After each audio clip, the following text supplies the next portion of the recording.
input to help me in the interviews. So here we go.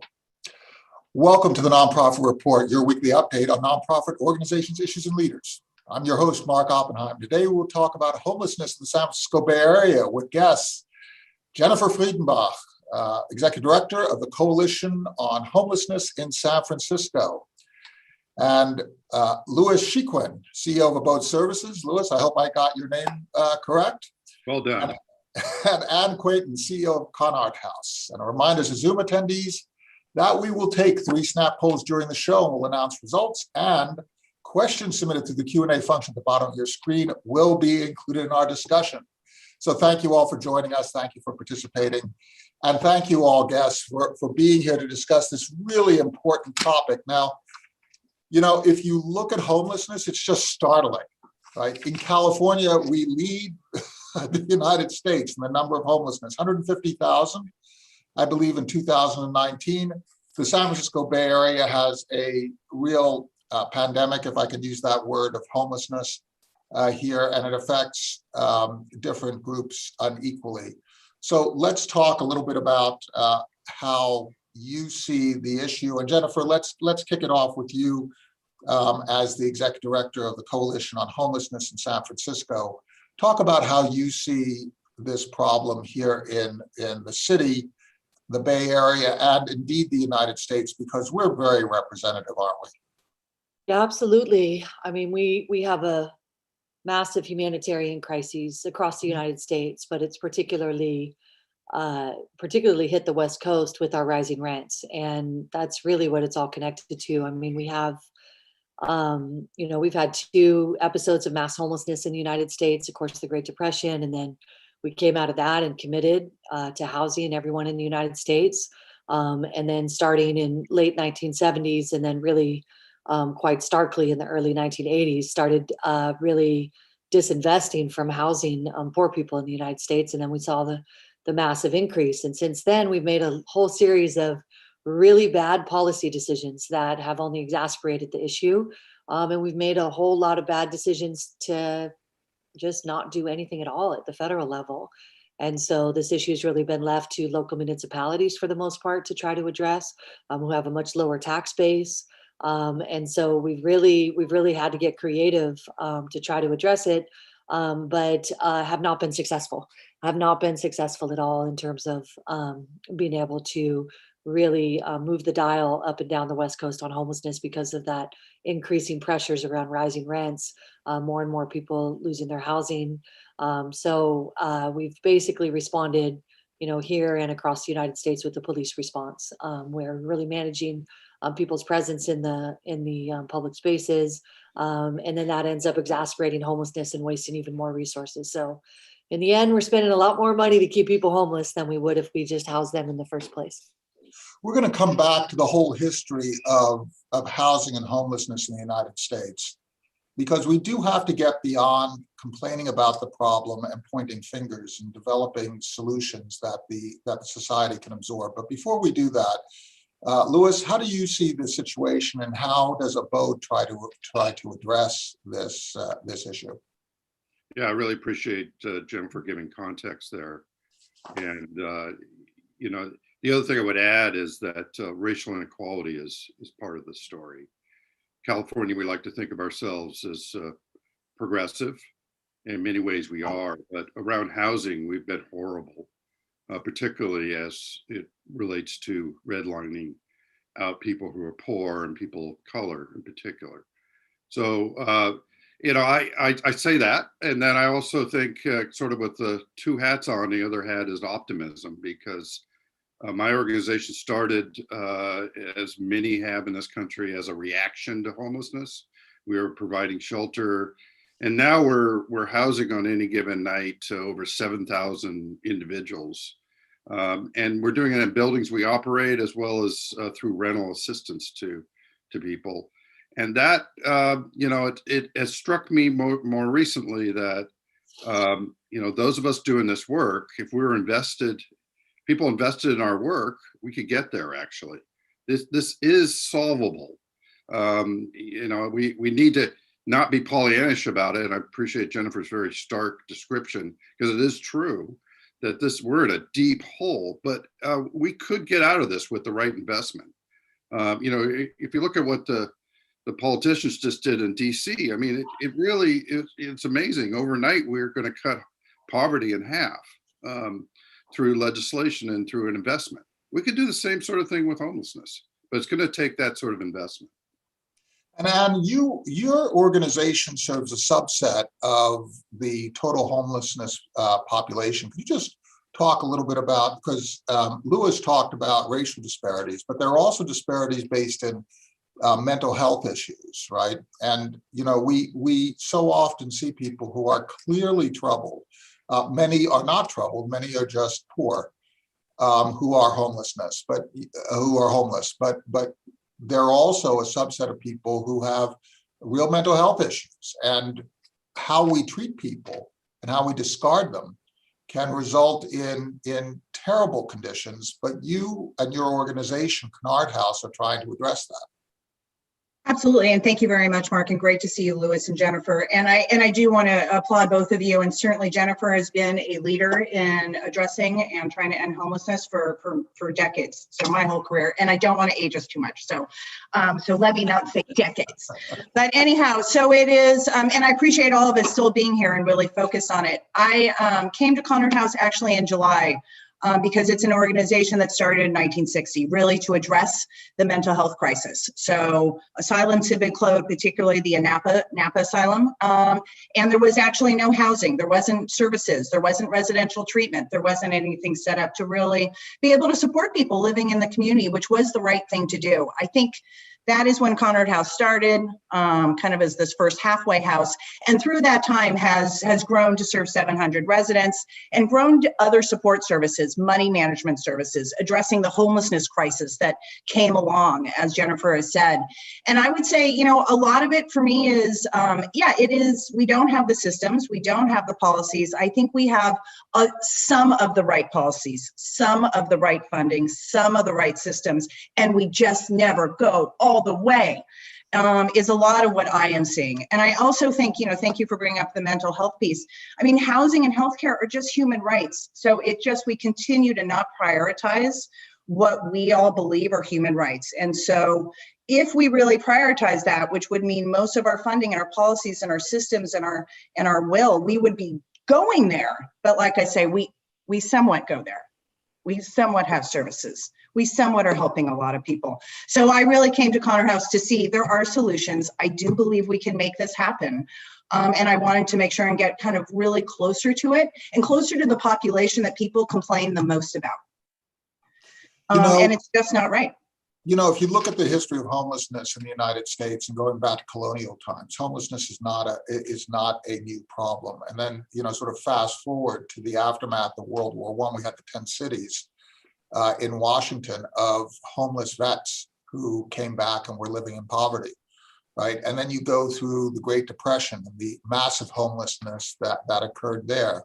The whole post-World War II experience of investing in America and creating these small enclaves like Levittown and so on and so forth was really a response to the World War I experience, so that we did not end up with masses of homeless vets coming in, and the GI Bill and so on. And then you keep going through the history of the United States, and we see homelessness, Jennifer, metastasize.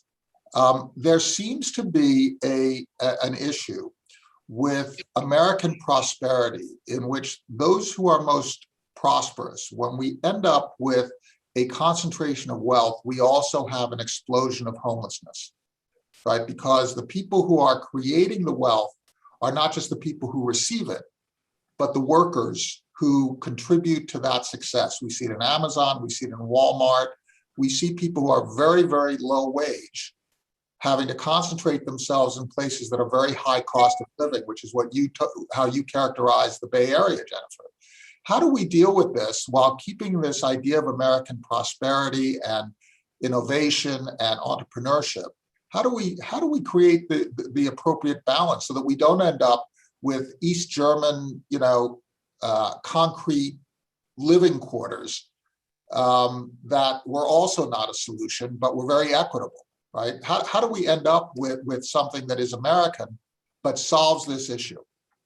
Yeah, I mean, that's one of the reasons why I brought up kind of the 2 episodes of mass homelessness, because of course, the first time around, we were able to address it. We made some mistakes, I think, as a country in terms of how we developed public housing and did it in a way that was separate from the economic engines of the particular cities that were built in, or often kind of, off away from banks and schools and, public transportation, and really kind of, isolated poverty in this way. But we know, as Anne was saying, we know how to walk our way out of this. We need to have the resources possible to do it. And so, right now, interestingly enough, during the pandemic, and I know we're going to talk more about that, but we have a lot of opportunity to do that. We can do, if we really invest in folks and we make sure that they have that baseline of a safe and decent place to call home, we can do this in a myriad of different ways. It doesn't have to be one type of housing intervention. It can be, housing subsidies that happen immediately in the private market, but we're also building housing and mixed income. We're also doing housing that is homeless housing, but has a very strong community building and economic building components to it. We can incorporate, as we're moving our way out of homelessness, we can make sure that we're creating jobs for people who have personally experienced homelessness, folks who have lived experience. That's so important to bring to a job with behavioral health issues, for example. I mean, all of this can be incorporated in a way to have this very beautiful vision where we're not only making sure that people have that foundation to jump off of a safe and decent home, but where they have the opportunity to really lift themselves out of poverty and lift themselves out of isolation and, all the stuff that happens. And, I think, part of this is, moving this and kind of building on Lewis's point. We can also do it in a way that is really getting at correcting some of the inequities that have been constructed. We can very deliberately make sure that people who have been disproportionately negative impacted communities by homelessness, that they have, they're first in line for access. And so I think, there's definitely a lot of ways out of this, and a big part of that is having the political will to make it happen. So you're talking about community reinvestment, right? You're talking about investing in, you can call it an economic impact zone. You can call it a village. You can call it trying to build consumers, right? I mean, you could call it a lot of different things. Characterization is so important in our politics. So maybe part of this is we can call it income redistribution, or we can call it investment, right, Lewis? I mean, it really is about how do you create a stronger community? Yeah, we do. So it would be wise for us to watch out for the mistakes we made in the past. When we did redevelopment, when we did these economic zones, they often benefit wealthy people and maybe some folks in the middle class.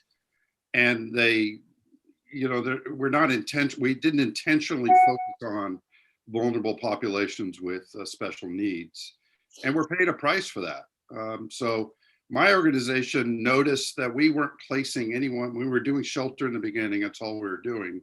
We couldn't find housing for the people we were serving in the shelter. And they were ready day one for housing, and it just wasn't available, even from the nonprofit housing developers.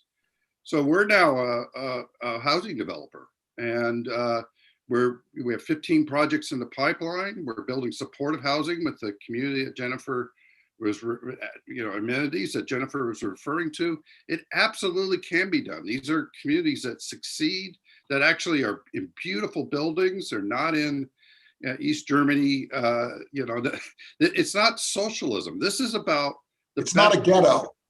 It isn't a ghetto, and it's the best part of America, actually, that when we have a problem in the past, we'd say, we got this problem, let's solve it. And America just roll their sleeves up and go and do it. The problem is we have racism and other inequalities and stigmatized. So Anne's working with a very stigmatized population. Thank goodness you're doing that work, because folks don't want to have those people around. And let's just tell the truth. And we have to really face that down. But if we, build housing that's quality everywhere, not in just some neighborhoods, then we could really get ourselves out of this. So I think the answer is not the public housing we saw that was substandard in most cases to the local standard. You know, the Nixon administration actually at HUD said you can't build public housing that is as good as the standard in a local community. It had to be substandard. If you just think about that, that's a setup for disaster. And it was. So we're tearing these buildings down. But if you now build the buildings that are communities that are, quite frankly, the sort of buildings we're building that, quite frankly, the best looking buildings on the block, you finance them appropriately so they're operated well and into the future. You can take off the marketplace enough units where people who can't have even a dream of competing. I mean, think about it. Middle-class people in the Bay Area can't compete for housing. You know, housing is the thing that keeps them up at night. If you're poor and have special needs, you can't even compete. It's not about competing, it's about scrapping something together. So if we could take off the marketplace competition, that some housing for those folks, and it's, you know, it's a good percentage. It's probably, you know, 15, 20% of the housing in this country. We move to that, then we'll look more like a Scandinavian country where you still have some homelessness, but it's a matter of weeks before someone's placed into some sort of housing opportunity. So we just completed a poll, and mind you, it is a select audience, but about 60%, actually 58% of respondents said that they experienced or know somebody who's experienced homelessness. Very interesting result. Now, I'm sure I can drive that up. Here's how. Have you ever had a relative who's had to couch surf? Or have you ever had a kid that had to come back home after college? Because we're doing work right now for First Place for Youth. These are kids that are aging out of foster care. And if my kid was in foster care, I'm sure that they would be in supportive housing at some point because young people need some help at times, right? So when you look at homelessness, if you look at housing issues, and you start to correct for the fact that some of us have means, then all of a sudden your definitions change of what homelessness is. Because, you know, when I was a young person, I had to go back to my parents' house. I had a place to go. What happens if you don't have a place, right, Anne? Anne, can you hear me?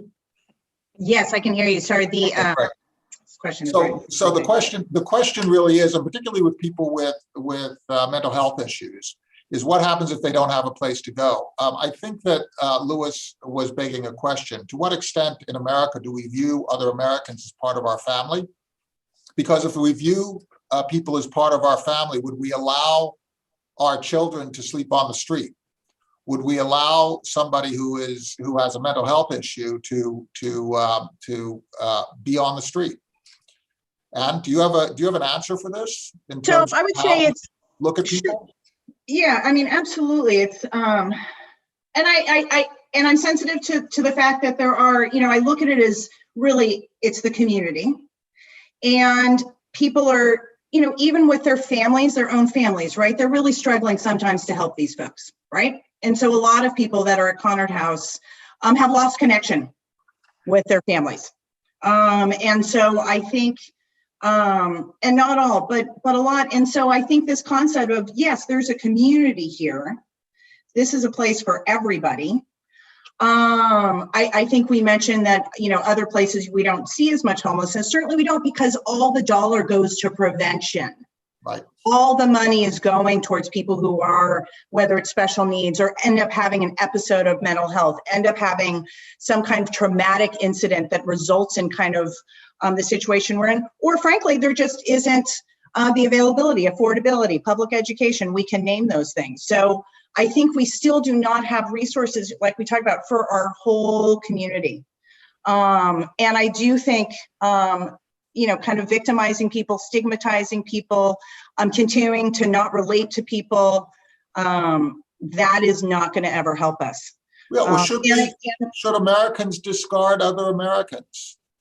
Of course not, but what it, I think our policies can't.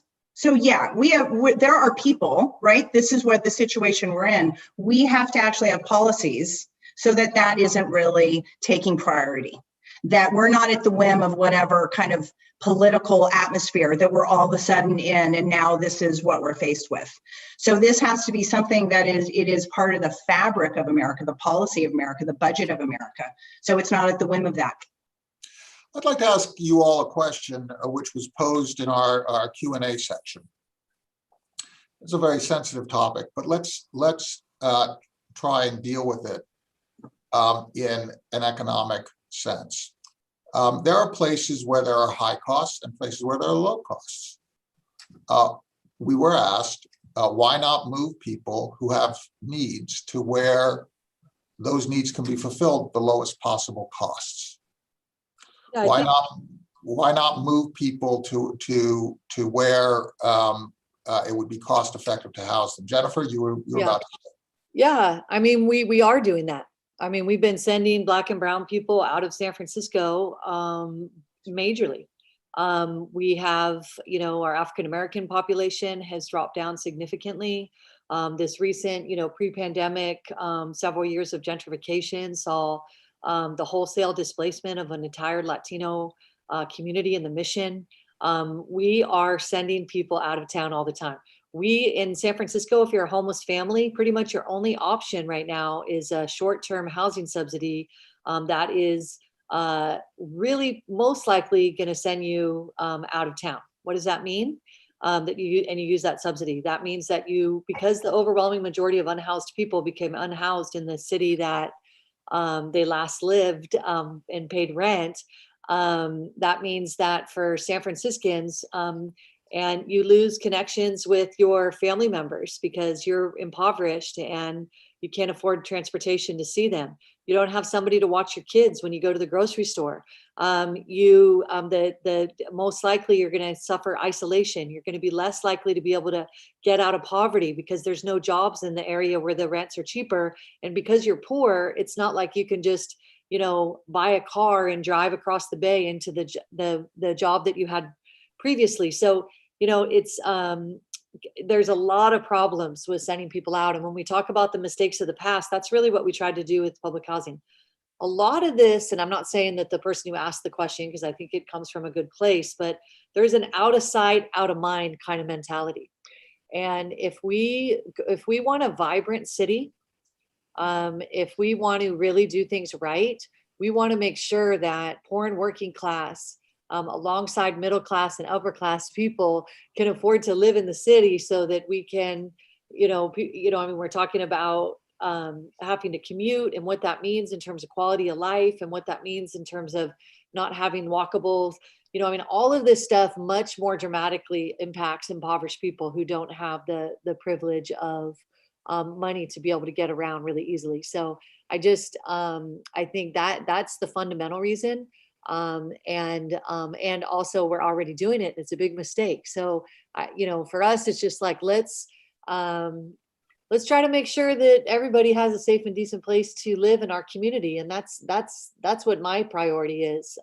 It's to try to figure out a way to do it here in San Francisco. Yeah, it's going to be more expensive, but it's worth it if we're able to, if people are able to build on their community, if we're able to maintain a vibrant, diverse city, if we're able to really get us to the place that we want to be. It means that everyone needs a safe and decent place to call home here in the city.